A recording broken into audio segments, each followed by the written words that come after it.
أعوذ بالله من الشيطان الرجيم. بسم الله الرحمن الرحيم.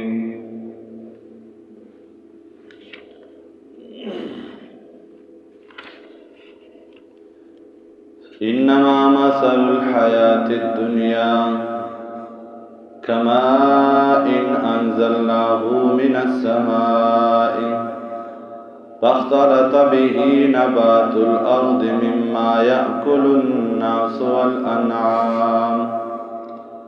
حتى إذا أخذت الأرض زخرفها وزينت وظن أهلها أنهم قادرون عليها آتاها أمرنا ليلا أو نهارا فجعلناها حصيدا كأن لم تغن بالأمس كذلك نفصل الآيات لقوم يتفكرون. ده سورة يونس سلیرشتم نمبر آیات تے اللہ تعالی یو مثال پر آیات مبارکه کی دا ذکر کئی چې د دنیا د ژوند مثال داسې دی لکه د باران نه چې د اسمان نه چې باران راوورېږي او د دغه باران په ذریعه باندې ونې بوټي ګلونه هر شی راوخیږي او د ځمکې ښایست جوړ شي. بیا د هغې نه خلک هم خوراک کوي او څاروي ځینې هم کوي، خو لږ وخت دغه ځمکې ته الله تعالی داسې یو حالات راولي چې دا وچه شي، سپېره بنجره پاتې شي. نو ته به سوچ کې چې دا خواړو شین داسې الله تعالی د ځمکې د شینوالی بدل کړي ګویا کې چې په دې باندې پرون څه شی هم نه ولاړ. الله دغه شانتې ما او تا ته زموږ د ژوند نښې بیانوي. قرآن مقدس او حدیثو کې د دنیا د ژوند مثالونه په مختلفو صورتونو کې ذکر کوي. یو کتاب کې ذکر کوي چې یو انسان د شپې خوب ویني او په خوب کې دی روان دی، یو انتهایی ښایسته باغ ته وردننه شي. هغه باغ انتهایی ښایسته دی، هر قسمه میوې دي پکې، د ژوند تمام سهولتونه په دې باغ کې موجود دي. وایي دا انسان وایي زه په دې باغ کې روان یم، د دې باغ نه مزې اخلم، یو میوه راشي کوم، بله میوه راشي کوم، یو بل بویم، بل بویومه، ناڅاپه نه چې وینم د دې ونې شاته یو خطرناک منظرې دی مخې ته ودرېد. زه چې حرکت کوم به ما پسې راپسې دی. نو زما نه د باغ ښایست او هغه لطف هغه ير شو، بس منډه مې شروع کړه، شاته ګورم منظرې په ما راپسې دی. نو د تیښتې لاره نشته، نو زه په دې باغ کې یو ونې ته وخېږم او په یو اوچت خاښ باندې کښېنم. خو چې ګورم نو په کوم خاښ چې زه ناست یم نو په هغې باندې دوه د منګکانو په شانتې ځناور دي چې هغه دا خاښ ورو ورو خوري. وایي زه ګورم چې دا یو منګک نما ځناور داسې سپین دی لکه د ورځې نه زیات سپین دی، او بل داسې تور دی لکه د تورې شپې په شان. او چې ګورم نو د دې په دې خاښ باندې یو خامار دی، هغه راته چجه کړې ده. اوس منظرې لاندې کېناستم نو په مصیبتونو نه بل مصیبت په ما باندې راغی. اوس که زه کوزېږم نو لاندې منظرې دی، که ایسارېږم نو دا خاښ را باندې ماتوي، او اینی ټایم دی چې دا مار خو راله ټک راکوي. خو چې دې خوا ګورم نو په دې خاښ کې د ګبینو مچو یو ګګ دی، او ما چې هغې ته وکتل نو ما په خوله کې ورته اوبه راغلې. زه ولګېدم، ما ویل څه کېږي به، خو دا ګبین نه دی، دا الله دی. بس په ګبین مې شروع کړه، هغې ته مې خوله واچونه او په خاښ مې ورته سر کېښود. ودا ګبین راساسي او زما خپل خپلواده کړی دا د ګبین د لذت او د مزه زه دومره غافل کړم چې زمانه د خاخه پرې کېدونکو زناور هم یو لاندې مې د مرګ په انتظار منظره ناست هغه نه هم یارده او د ماچ راته چچکټ دار نه هم یارده ان قریب د چې دا خاخ مات شو مار را ټکرا کو لاندې پریوته منځل سکم وخوړ او چې څنګه منځل زبونی ولا مو بس رایښ شو دا خوب خپل مرشد ته ذکر کو هغه وی دغه د ژوند مثال دی ما وتا چې د دنیا د باغ تر د نشي نو مرګ په هم په را پسته دی ځکه په قران مجید کې الله تعالی چې څومره کړه د ژوند ذکر کوي نو مرګ داغه نه مخکې ذکر کوي تبارک الذی بیده الملک برکت والا د هغه ذات خلق الموت والحیات لیبلوکم ایکم احسن عملا برکت والا د هغه ذات چې پیدا کړی د مرګ او ژوند مرګ د ژوند مخکې ذکر کوي زما استاد ژوند تذکرہ چې الله کې نو مرګ مخکې کوي بل ذکر الله فرمایي هو الذی الله غذات کیف تکفرون بالله وکنتم اموات فاحیا الله څنګه سره د الله نه انکار کوي تاسو مړو به ژوند کړی بیا به مړ کې بیا به ژوند کړی د الله تور کړی کنه سورې بقره کې نو زمونږ دا ژوند د مرګ د فاره فائدہ دی د دنیا ته چې کوم یو انسان را غورځیدل د بس مرګ د فیچر دی په دغه مرګ ورپسې دی خلاصې نشته یو انسان دی چې د مرګ هغه وایي دا منظره چې کوم نه دا قبر دی د به تاسو سول کې اډو کې دا مار چې په دیونه کې تا چجا کړی دا ملک الموت دی بل چې د الله اډ راشي الله وچ روح دیواله نو بس دې تر ټک ټک او دویم نمبر دا منګکان نماز ناور چې په دې ستاره د ژوند په دیونه باندې لګیا دي کنه داستان اورد اشپرو روخري ایو تور دی وسپین دی مراد نه شپه دی اورد نو دا ستاره ژوند نه 24 غنټه ستاره د ژوند نه یو ورځ یو شپه کټ کیږي او غافل انسان تام د دنیا مزو تخلوا د کړی دا نه دی هغه منظره په ذهن کې دی نه دی اسرائیل په ذهن کې دی او نه دی د خپل ژوند دا یو سکند ستانه کټ کیږي نه دی دغه فکر کې او تاسو د دنیا وو اسباب تخلوا د کړی دی دغه ژوند دی بس تیریږي قرآن وایي زین للناس خلق تخیسته شوی دی حب الشهوات محبت د خواهشاتو من النساء زنانا والبنين بچی والقناطر المقنطره خزانه جمع کړل شوی من الذهب والفضه اسرا وسبل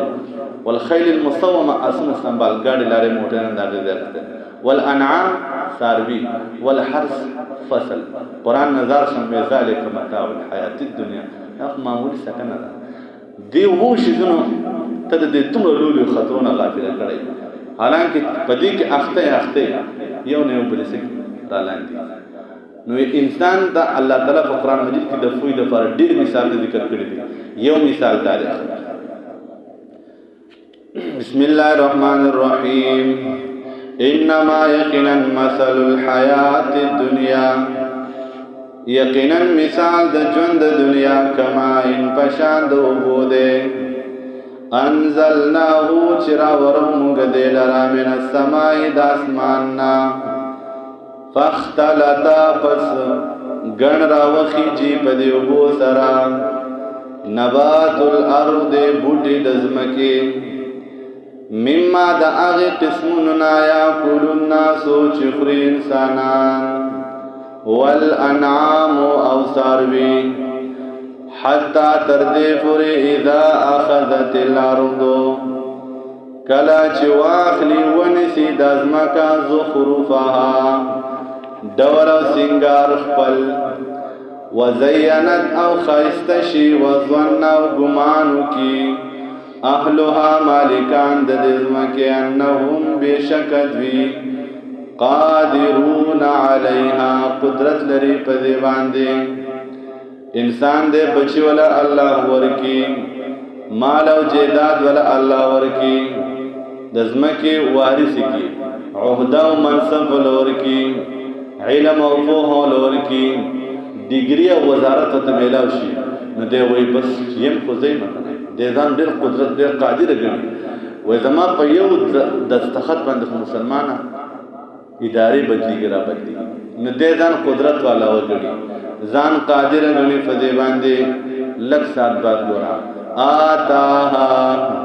راشي دزما کی تامرنا عذاب زمونگا لیلن دشپی و نهارن یاد ورزی اللہ امر راشي یا بیماری راشي یا ملک الموت را ورسی یا بینا داسی مصیبت راشي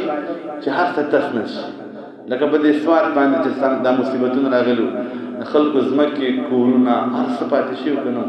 خلکو خپل سر بچ کړل دغه د الله عذابونه شي بیا څه دې ته نه ګوري خلکو خپل بچي بیا یو خلکو خپل کالی پتری او ارسي زمکه ته نه یری دا مختلف صورتونه دي فجعلناها پس وغرزو مونږ د زمکه لرا حسیدن لو کړل شوی صفا کأن لم تغن بالامس گویا کې چنو ولاړ بالامس دغ فصل فرن كذلك دغشان نفصل الآيات فتفصيل بیانون آیاتنا لقومنا قوم دا پارا تفکرون چه دیو فکر کئی والله يدعو الله تعالی را بلل کئی بندگان لرا الى دار السلام کور د سلامتیاتا الله تعالی خپل بندگان جنت ترابلی آیات مطلب څه ده الله جنتونو جوړ کړی دي د جنتونو اته اقسام دي نعیم دي جنت المأوا دي جنت النعیم دي دار السلام دي مختلف نمونه دي یو پکې دار السلام دي امن والا کور او دا بهترین جنت دی الله دغه جنت ته مو ترابلی د چا په ذریعہ باندې د نبی رسول الله په ذریعہ باندې حدیث کې راځي نبی رسول الله صلی الله علیه وسلم اوده دي دو فرشتي راغلي یو فرشتہ پر ته وای دا محمد ګره اوده دي خپل فرشتہ ته وای نه د زړه یې سترګې سي د نبوت خوب داسې د نبوت الله تعالی د خپل نبیانو زړه غافل نه پیدا کړ دا زړه ژوند دی د انبیو په ځمن باندې الله ډېر مهنتونه کړی د انبیو زړه غافل کیږي د الله د یاد نه نو د دې محمد زړه ژوند دی د خوسترګي پټي ناغه ته وی یو کسره ته کوم یو فرشتہ بلی ته وی الله تعالی یو کور جوړ کړی دی بهترین باغ او هغه د پاره رابلون کې مقرر کړی دی نو چې څوک د دې الله تعالی یو مالک کور جوړ کو هغه له خلق مقرر کړ وی دې کور ته خلق رابلې چې بدی کوسی نه یو فرشتہ بلی ته وی چې د دې برابلون کو خبره ومنل کامیاب دي او چې د دې رابلون کو خبر نه انکار وکړ نه ناکام دي بس نبی له صلوات و سلام کو الله تعالی داعی دې پیغمبرانو مدعیان پیدا کړی دي او جنت ته داخله رابلي وسچا چې د پیغمبر په خبر امین دعا وکړه دې کامیاب دي او چې انکار وکړ دې سره دې ناکام دي ويهدي من يشاء او رواني من يشاء چاله چې وړي لا صراط مستقيم لارې برابر تا یو انسان ګورم د درس نه چې پلان کې نه کینی نه دی کینی کنه الله بنده د ذات شراغله ته خپل راغله ته الله راوسته دا مو چې نه چې د موږ الله راوسته دې کې د خپل کمال نشته موږ په الله تعالی خپل عبادت خپل نیک نیتیز باتونو ورمږ داسې موږ هیڅ نه وي دا موږ الله راوستیو الله یو کافر هم د تراوزه شم تر کې نه ولې الله چې چاته وغواړي د مارونه هدایت ته ورکړي دیو جنا خپل نیکی او خپل نیک عمل دا غټ شی مګړي شیطان د کائنات په چپا په ذره ذره باندې عبادت کړو خلوی او تکبر فکر وروي زو خزان لیما الله تعالی هر سره د څکل تباہ کړ الله کو وړي یو کافر به حساب کتابم جنت ته سره بوش او کو وړي نو ځم چې یو ډیر نیک عابد ډیر ولی انسان دا جهنم ته لګل شي دا غن څوک ته خو نشي کولای دا الله اختیار دی نو مو چې ناس یو الحمدلله الله احسان دی الله دې کې د خپل کمال نو دا الله مونږ ته راوستي کې نو ویلو نو دې من الله راولي للذین دفار داغ کسانو احسنو چنیک عمل کن الحسنى خیستا بدلدا حسنى جنت دے وزیادتن او زیادتی نعمتن دی ډیرو تفسیرونو ذکر کړی دي چې الله تعالی نیکانو نه جنت ورکړي د زیادت نه څه مراد دی د زیادت نه دیدار الهی مراد دی او حدیث کې راځي وی الله تعالی په فرشتو ته وی جنتیانو ته وی چې نور څه غواړي هغه چې الله تعالی بس ته کنه مون خدای سي نعمتونه ولې چې سترګونه دي داسې نعمت داسې خبرې مون واوري چې وګورم دی اورېدل الله به چې نور هم سشتا فرشتو ته وی زمانه د بندګانو د سترګونو د حجابونو د پردې لري کې د ظلمت د پردې ته لري کې هغه چې الله تعالی ستاسو د دوه احاطه څوک نشي کولای بس الله تعالی وی لري کې چې فرشتي کړه د دینه د ظلمت د حجابونو لري کې نو ډېر مخونه الله وی سبحان الله ډېر ګناګار مخونه با الله وی نو داخله بچی کې یا الله جنتونه بتا قربان انت پر ځان جواب نو وزیادتن مناسبه دیدار الهی الله تعالی د جنت علاوه نور څور کوي یعنی که د جنت نه علاوه نور سدي چې الله به په زیادت کوي وای د الله لیدل وزیادتن او لیدل د الله دی ولا يرحق او نبا پټي وجوههم مخنا دذوی قطره ترواله ولا ذله او نذلت اولئک دغا کسان اصحاب الجنت جنت والا دی هم فیها خالدون دی وپاگی کے ہمیشہ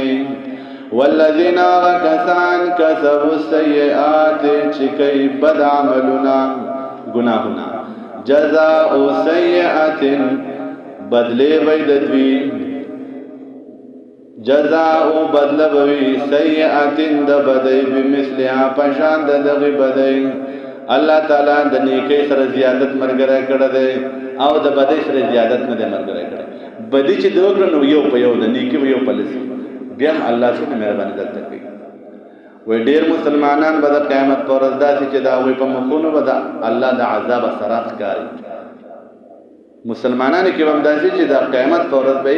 په مخونو باندې الله د عذاب سره ښکاري لکه نبی صلی الله علیه وسلم فرمایي پېښور سوالګر یو دای چې ضرورت ده پر سوال کوي یو دای چې ځان یو پېښه جوړ کړي پېښور سوالګر به د قیامت په ورځ باندې به د په مخ باندې د ذلت دا داسې لکه وخه به د ذلت حالانکه یو مسلمان د دې وجه نبی صلی الله علیه وسلم دا ویلي دي په خپل ژوندۍ کې سوالګر راټلې نه دي چې په صدر کوټه جوړه مزدوري ونه کړي ما ورکوا خوراټه مو حالانکه الله تعالی بنده دې الله به تر حساب کوي ما تعالی د اختیار نه چې موږ یو سوالګر ورکړو دویم نمبر د قیامت پر ورځ باندې نبی له سلام فرمایي هغه د دوه درو سلور خذ خاون چې په مېن کې دا وی انصاف نه کوي د قیامت پر ورځ به په یو طرف جوزام وایي یو طرف پیرا ټول د خذ په مېن کې انصاف نه کوي یو طرف یوې لمینه ورکې بل نه ورکې یویلا مراعات ورکې بل نه ورکې یویلا وخت ورکې بل نه ورکې دا سي د دوه درو سلور خذ خاون چې دا وی په مېن کې انصاف نشي قائمول او نه قائم دیو د قیامت پر ورځ جوړداني نو داسې چې د دې په مخونو د ذلت اثرات وترهقهم ذلت او پټي بدوی لرا ټول بدن ذلت ما لهم من الله من عاصم نبوی دی لرا سے د طرفه د الله نه من عاصم سو بچ کون کې کانما گویا کې چې او غشیت اغستول شوی وجوههم مخند دویتا قطعا ټکړه من الليل د تور شپې مظلمت د تور شپې دا مخونه مې دا چې تور گویا کې چا ولا ترکول کې مګلي اولئک اصحاب النار دغه دی دوزخ والا